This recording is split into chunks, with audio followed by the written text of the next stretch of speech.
An update now on that Fox News alert about former U.S. President George H.W. Bush being admitted to a hospital in Houston. We hear this according to local reports there for a lingering cough. The former president, 88 years old, apparently has been in the hospital for as long as 7 days because of this lingering cough and this bronchitis.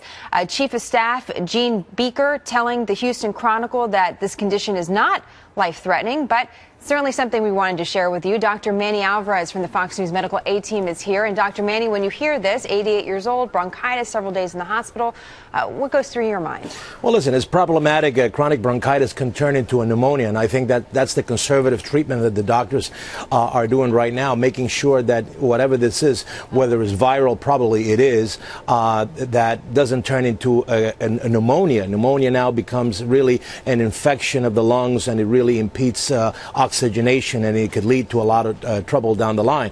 So I think what they're doing is they're monitoring, making sure that the cough is going away, that there's no inflammation. They're probably following him with x-rays to make sure that there's no fluid buildup, that his vital signs are stable, that he's oxygenating well.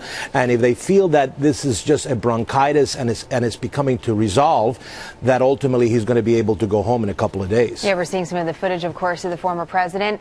Dr. Manny, we're working to confirm some of these details with the former president's team, just so that we get all the information that we need. What questions would you have if you were able to speak to the family members, for example?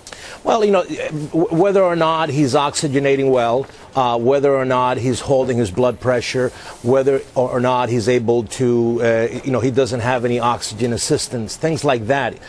Those are the key. You know, when in the 88 category, even though the president has had a very good health record in the past and he has been very active, you know, the body sometimes when you get a very large infection in the lungs really can do a lot of damage, and that's exactly where you want to be. You want to make sure that you don't miss any kind of pneumonic process and that you prophylactically treat anything that's going on, and hopefully this will resolve. But he probably got a cold, he probably got a little bit of a virus infection, and now this has turned into a chronic bronchitis, and what they're trying to prevent is that it doesn't become a pneumonia. All right, we'll watch for that. And when you say oxygenating, you mean his ability just to take a good, deep, full breath? Breath, right? And he doesn't require any extra oxygen, to supplement his function. But that's it. But I think that in a couple of days we'll see the president out of the hospital. Well, we certainly will hope for that. 7 days, according to the local report again. And as we get more information, we'll share that with our viewers. Dr. Manny, thank you very much. You got it.